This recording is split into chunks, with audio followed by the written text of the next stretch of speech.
I want to teach you one of the most important frameworks in my entrepreneurial life. It's the lead decision maker in every business that I start or invest in. And when we start talking about what business we want to get into, what we want to invest in, what we want to start, what we want to expand, the very first question I think you should ask yourself is, where is the traffic coming from? I think traffic is the single most important facet of any business. As a matter of fact, I posted on Facebook the other day, if you own the traffic, you own the business. And that ends up being true. I've run $100 million a year in traffic. I built the #1 ranked Google Ads agency in the world. All we did was run traffic for other people. And what I found that blew my mind was traffic cost most businesses more than any other single category of expense. Traffic costs more than their cost of goods, more than their fulfillment, more than their customer service, more than their operations. In some instances, traffic costs more than all of those things combined. Traffic is so unbelievably expensive. It's why Google is probably $1 trillion brand. It's why Meta's worth what Meta's worth. It's why Amazon's worth what Amazon's worth. If you really think about all of the biggest businesses in the world, all of them control traffic. All of them control traffic. Traffic, by the way, is interchangeable with traffic, attention, eyeballs, visibility, traffic. Where is your customer coming from? So stop thinking to yourself, what's the next big idea? What's the next big solution? What's the next?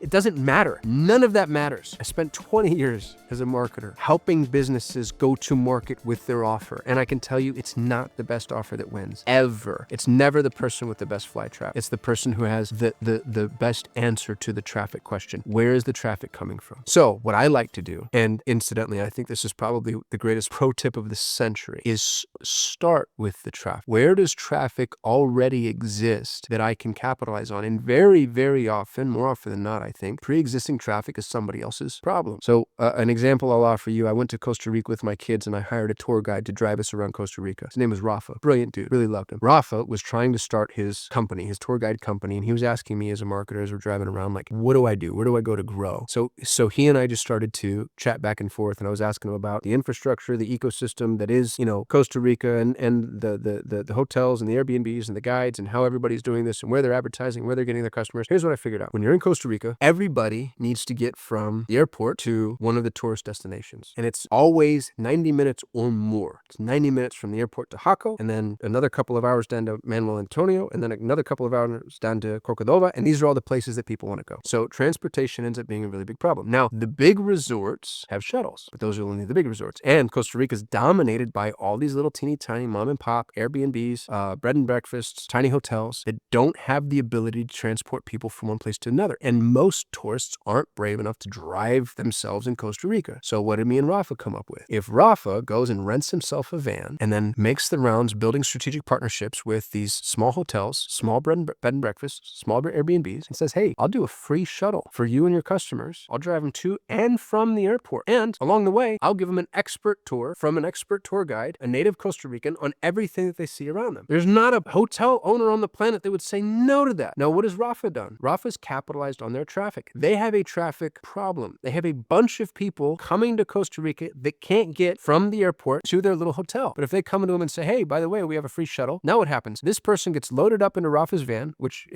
Rafa is the one that did the math. He's like, in Costa Rica, I can get a van for $500 a month. I can probably get a driver for $500 a month too. So for $1,000 a month, Rafa doesn't even necessarily have to do any of this himself. But they come to the airport, Rafa picks them up. He's holding a little sign that says their name on it. He can put 8 people in this van. And so he's scheduling it according to intake and output, which is actually pretty consistent given the international flights. And he brings a bunch of people into Jaco, let's say, which is one of the fun cities to go. And on the hour and a half that he's spending with this human being, he has 90 minutes to very softly, but very intelligently sell them on a tour. As we're driving past the volcano, it's like, oh, if you see the smoke lifting up over there, that's this particular volcano. A lot of people like to go see it and do zip lining. And oh, there's horseback riding over here. And oh, by the way, I'm scuba certified. And if you want to surf, if you want to do that, and just through natural course of conversation, Rafa gets 8 at-bats driving to the hotel. And then driving back from the hotel, Rafa has a friend who owns a souvenir shop 30 minutes from the airport. And he brings in, he goes, hey, did you get all your souvenirs that you want? We're going to take a real quick 15-minute stop. And Rafa's going to get a 30% rake on whatever it is that they buy and potentially help them book their tour the next time they come back, because there's a bunch of things that they didn't get to. Oh, you didn't go to Corcodova? You didn't go to Manuel Antonio? You didn't see the monkeys? Gosh, next time you come down here, I'm Rafa. Somebody else's traffic problem becomes the biggest opportunity Rafa has ever had from an entrepreneurial perspective. I'll give you another example. My brother owns the largest rug store in Arizona. It's called Alishan Fine Rugs. He sells high-end hand-knotted rugs from Iran, India, Pakistan, Turkey, Tibet, etc. People call him frequently. He might get 2 or 3 calls a day sometimes trying to sell them their rugs. Here's the problem with people trying to sell rugs, is those rugs are inconsistent with what's selling now. They might be of significant value, but my brother already has his own inventory, A. B, he's a direct importer. He actually goes to these countries and buys himself. And so even if he were in the position of buying the rugs, he would be buying at a wholesale rate, not at the retail rate that these people expect. So they're looking for consignment rates, and my brother's, he's a wholesale buyer, let's say. It's a problem for him because the phones are ringing. He has no answer for these folks. And so what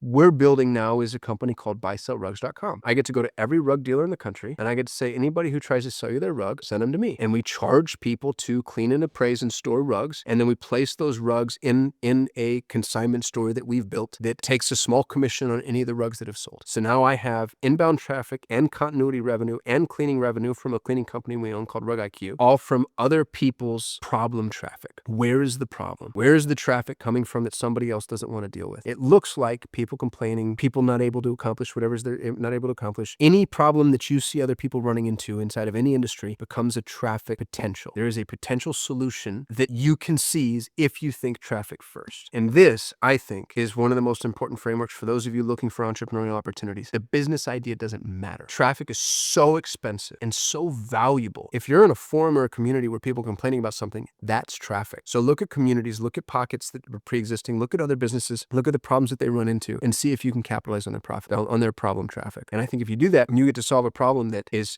pre-packaged monetization, because they're sending you the most valuable part of your business, which is the traffic. If you own the traffic, you own the business. So traffic first paradigm. I'd love to hear if you agree or disagree. Hit me in the comments. Otherwise, I'll see you in the next video.